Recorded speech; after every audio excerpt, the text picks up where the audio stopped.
President Joe Biden has ordered the release of 15 million barrels of oil from the nation's strategic petroleum reserve. This is a move the White House says is meant to try to lower gas prices, and the president says more might be necessary. But will it actually help reduce prices at our gasoline pumps? We have the latest from Washington. Amid growing political pressure from his own party to do something about rising inflation, President Biden promising some relief for Americans at the gas pump. Families are hurting. You've heard me say it before, but I get it. The president ordering the Department of Energy to release 15 million new barrels of oil from the nation's strategic petroleum reserve. The new order completing the 180 million barrels President Biden already authorized earlier this year to stabilize supplies after Russia, a major oil producer, invaded Ukraine.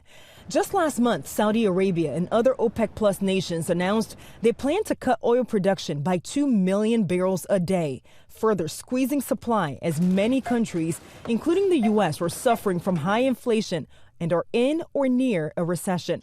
President Biden also pointing the finger at oil companies. You should be using these record-breaking profits to increase production and refining. Invest in America.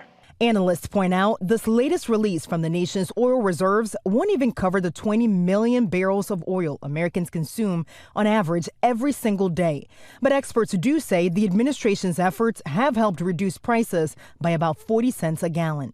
This is a short-term fix, and it really does nothing to encourage oil production or oil independent. Despite the OPEC Plus production cut announcement, the average gallon of gas remains under $4. That's still more than 50 cents higher than a year ago. Republicans hammering Democrats over high inflation and blasting the president's controversial move to tap into the nation's emergency stockpile, now at its lowest since 1984. Our oil reserves do not exist to win midterms. They exist to help this country in an emergency. And the president says there is a plan to replenish the reserves when oil prices drop further. In the meantime, the administration is considering more sales from the stockpile before the winter is over. In Washington, Faith Abube, ABC News.